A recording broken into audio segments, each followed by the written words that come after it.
नमस्कार विद्यार्थ्यांनो, व्याकरणाचे वेगवेगळे घटक आपण नेहमीच अभ्यासत असतो. त्यातीलच एक महत्त्वाचा घटक म्हणजे अलंकार, जो आपल्याला वेगवेगळ्या स्पर्धा परीक्षा, शालेय परीक्षेमध्ये सोडवावा लागतोच.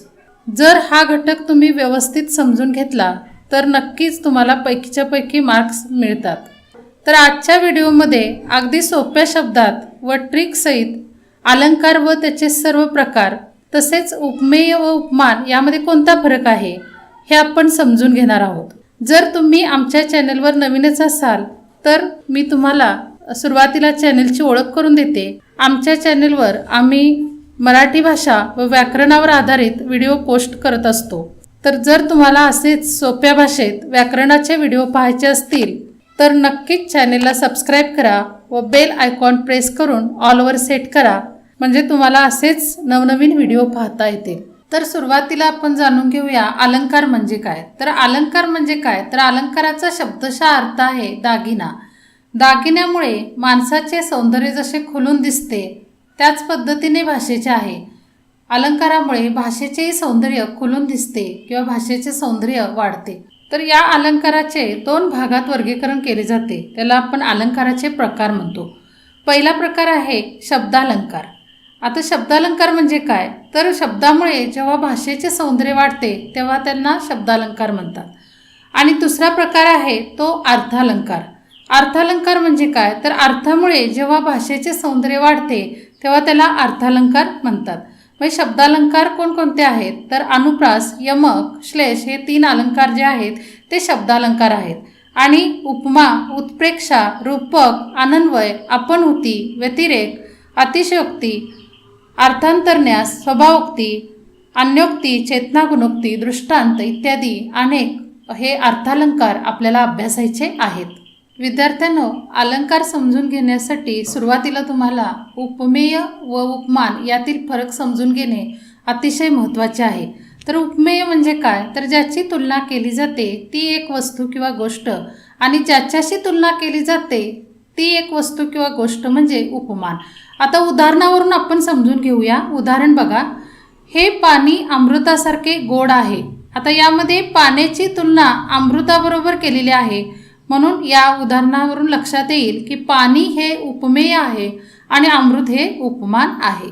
तर पहिला अलंकार आपण पाहूया, अनुप्रास अलंकार.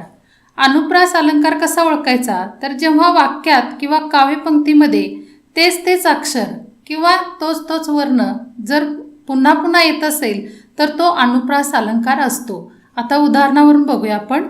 उदाहरण बघा, संत म्हणती सप्तपदे सहवासे, सख्य साधूंशी घडते. आता या ठिकाणी स हा वर्ण पुन्हा पुन्हा आलेला आहे आणि म्हणून या ठिकाणी हा वर्ण पुन्हा पुन्हा आल्यामुळे भाषेचे सौंदर्य वाढलेले आहे. हा अलंकार कोणता आहे, अनुप्रास हा अलंकार आहे. त्यानंतर आपण बघूया यमक अलंकार कसा ओळखायचा. तर कवितेच्या एका ओळीच्या शेवटी एखादे अक्षर किंवा शब्द येतो आणि तोच दुसऱ्या ओळीच्या शेवटी येतो, तिसऱ्या ओळीच्या शेवटी येतो. असे जर होत असेल तर आपण ओळखायचं की तो यमक अलंकार आहे. आपण म्हणतो बघा नेहमी यमक साधलेले आहे. आता उदाहरणावरून समजून घ्या. जाणावा तो ज्ञानी पूर्ण समाधानी, निसंदेह मनी सर्व काळ. या ठिकाणी नि हे अक्षर काय आलेले आहे, 3ही ओळीच्या शेवटी आलेले आहे, म्हणून हा अलंकार कोणता आहे, यमक अलंकार आहे. त्यानंतर श्लेष अलंकार. हा कसा ओळखायचा, तर एकच शब्द वाक्यात जेव्हा 2 अर्थांनी वापरला जातो, बघा एकच शब्द 2 अर्थांनी वापरला जातो तेव्हा समजायचं की हा श्लेष अलंकार आहे. आता उदाहरणावरून आपण समजून घेऊया. शंकरास पूजिले सुमनाने. आता सुमन या शब्दाचे अनेक अर्थ आहेत. या ठिकाणी 2 अर्थ आपण असे घेऊया. सुमन म्हणजे फूल, सुमन म्हणजे चांगले मन.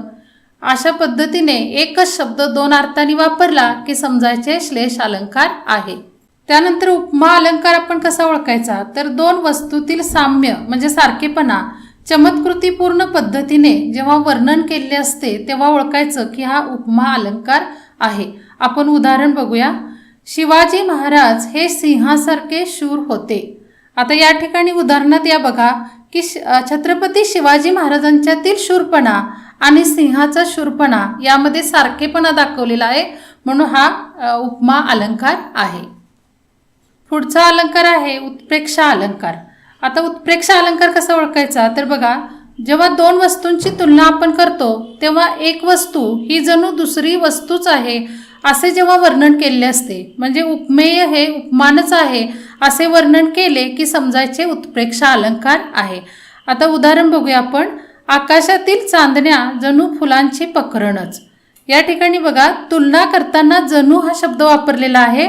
या ठिकाणी ट्रिक अशी आहे, जणू, वाटे, गमे, भासे असे शब्द तुलना करताना वापरतात आणि उपमेय हे उपमानच आहे असे वर्णन असेल तर आपण ओळखायचं की तो उत्प्रेक्षा अलंकार आहे. अपनहुती अलंकार. आता हा कसा ओळखायचा तर उपमेयाचा निषेध करून, म्हणजे उपमेय नाही असे सांगून ते उपमानच आहे असे जेव्हा वर्णन केले असते तेव्हा समजायचं आपण की तो अपनहुती अलंकार आहे. उदाहरण बघा, न हे नयन पाकळ्या उमलल्या सरोजातील.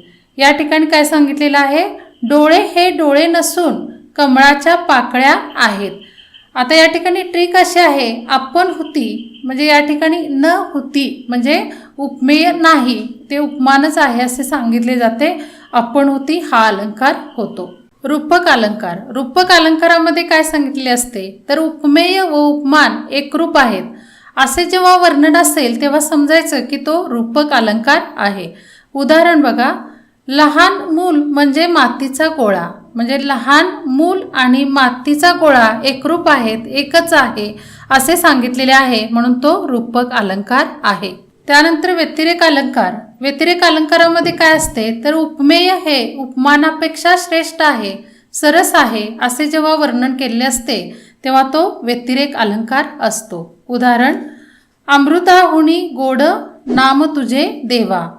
आता या ठिकाणी देवाचे नाव हे अमृतापेक्षा गोड आहे असे सांगितलेले आहे.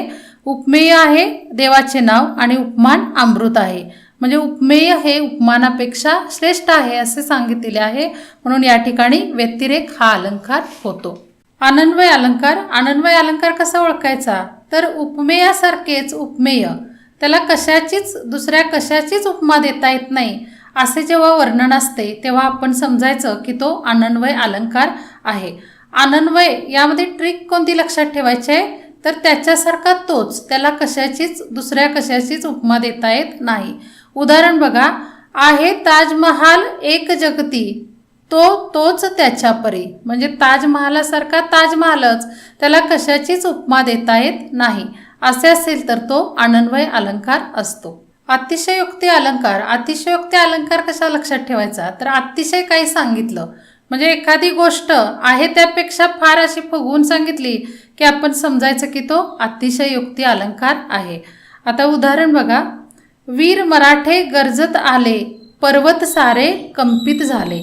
म्हणजे या ठिकाणी कसे वर्णन केले आहे बघा, तर मराठ्यांच्या येण्याने पर्वताला कंप सुटला, म्हणजे पर्वत थरथरायला लागले असे, म्हणजे कल्पनेपेक्षा फुगवून वर्णन केलेले आहे आणि म्हणून या ठिकाणी अतिशयोक्ती हा अलंकार होतो. स्वभावोक्ती अलंकार कसा ओळखायचा बघा, तर एखाद्या व्यक्तीचे, वस्तूचे किंवा स्थळाचे हुबेहूब वर्णन असते पण त्यात वैशिष्ट्यपूर्णता पण असते असे असेल तर समजायचं की तो स्वभावोक्ती अलंकार आहे. उदाहरण बघा, गणपत वाणी विडी पिताना चावायचा नुसतीच काडी, म्हणायचा अन मनाशीच की ह्या जागेवर बांधीन माडी. म्हणजे या उदाहरणात काय केलं आहे, गणपत वाण्याच्या स्वभावाचे हुबेहूब वर्णन केलेले आहे पण वैशिष्ट्यपूर्ण असे वर्णन केलेले आहे असे असेल तर आपण समजायचे की तो स्वभावोक्ती अलंकार आहे. अन्योक्ती अलंकार. आता अन्योक्ती म्हणजे काय, अन्य म्हणजे काय, दुसरा, म्हणजे दुसऱ्यालाच कुणाला तरी घालून बोलायचे असे असेल तर समजायचे अन्योक्ती अलंकार. म्हणजे ज्याच्याबद्दल बोलायचे त्याच्याबद्दल काहीच न बोलता दुसऱ्याबद्दल बोलून सांगायचे असे जर होत असेल तर समजायचं की तो अन्योक्ती अलंकार आहे. आता उदाहरण बघा, सरड्याची धाव कुंपणापर्यंतच. आता यामध्ये काय सांगायचं आहे, एखाद्या व्यक्तीला त्याची कुवत किती आहे, त्याच्यामध्ये किती क्षमता आहे हे सांगण्यासाठी या ठिकाणी सरड्याचे उदाहरण दिलेले आहे. असे असेल तर समजायचे की तो अन्योक्ती अलंकार आहे. चेतना गुणोक्ती अलंकार. आता चेतना गुणोक्ती अलंकारामध्ये ट्रिक कशी आहे तर चेतना ज्याच्यात नसतात त्यांच्या चेतना आहे असे सांगितले जाते. म्हणजे काय केले जाते तर अचेतन, जड, निर्जीव वस्तू या सजीवच आहेत अशा पद्धतीने ज्या ठिकाणी वर्णन केलेले असते तेव्हा समजायचं की तो चेतनागुणोक्ती अलंकार आहे. आता उदाहरण बघा. उरलेला रस्सा, उकडलेली अंडी, पुलाव, टोमॅटो खाऊन रस्ता तृप्त झाला. आता रस्ता निर्जीव आहे तरीही सांगितलेलं आहे की रस्त्याने हे सर्व खाल्लेलं आहे असे वर्णन केलेले आहे. म्हणजे निर्जीव वस्तू सजीव असल्याप्रमाणे वर्णन केलेले आहे असे असेल तर चेतनागुणोक्ती हा अलंकार होतो. दृष्टांत अलंकार. आता दृष्टांत अलंकार म्हणजे काय तर एखाद्या गोष्टीचे वर्णन करून ती स्पष्ट करून सांगण्यासाठी एखादा दाखला किंवा उदाहरण दिले जाते तेव्हा समजायचे की दृष्टांत अलंकार आहे. आता उदाहरण आपण बघूया. नेहमी ऐकलेले. लहानपण देगा देवा, मुंगी साखरेचा रवा, ऐरावत रत्न थोर, त्यासी अंकुशाचा मार. आता यामध्ये काय सांगितलेलं आहे या उदाहरणात. लहानपण देगा देवा. कारण का लहानपण का मागितलेलं आहे कारण मुंगी लहान असूनही गोड साखरेचा रवा खायला मिळतो तिला. पण ऐरावत हा हत्ती कसा आहे तर तो समुद्र मंथनातून बाहेर पडलेल्या 14 रत्नापैकी एक रत्न आहे असे समजले जाते. आता हा हत्ती असूनही रत्न असूनही तो इंद्राने त्याला काय केलं आहे आपले वाहन बनवलेले आहे. त्यामुळे काय झालं आहे त्याच्यावर अंकुश ठेवणाऱ्याचा त्याला नेहमी मारच खावा लागतो. म्हणून लहानपण देगा देवा हे उदाहरणासहित स्पष्ट केलेले आहे. म्हणून या ठिकाणी दृष्टांत हा अलंकार होतो. अर्थांतरन्यास अलंकार. आता अर्थांतरन्यास यामध्ये ट्रिक कोणती आहे बघा तर दुसराच अर्थ शेजारी ठेवायचा म्हणजे अर्थांतरन्यास. म्हणजे याचा ओळखायचा कसा हा तर बघा. सामान्य विधानाच्या समर्थनार्थ आपण जेव्हा विशेष अशी उदाहरणे देतो किंवा विशेष उदाहरणावरून काहीतरी सामान्य सिद्धांत काढला जातो तेव्हा ओळखायचं की हा अर्थांतरन्यास अलंकार आहे.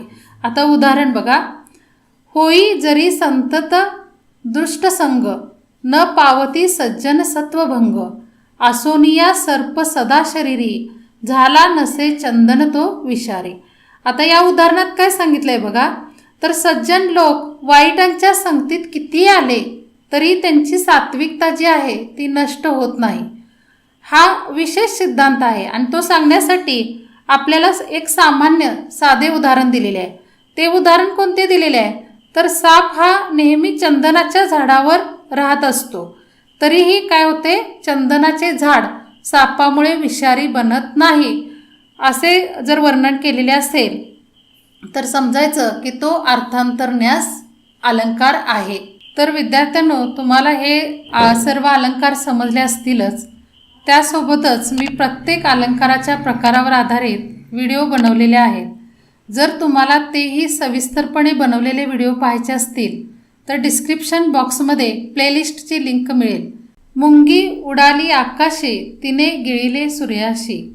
आता हे जे उदाहरण आहे या उदाहरणामध्ये कोणता अलंकार आहे याचे उत्तर कमेंट सेक्शनमध्ये अवश्य कळवा.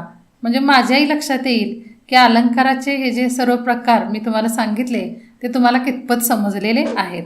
तर व्हिडिओ आवडला तर नक्कीच लाईक करा आणि व्याकरणाच्या घटकावर आधारित सोप्या भाषेत असेच व्हिडिओ पाहण्यासाठी चॅनलला सबस्क्राईब करायला विसरू नका. धन्यवाद.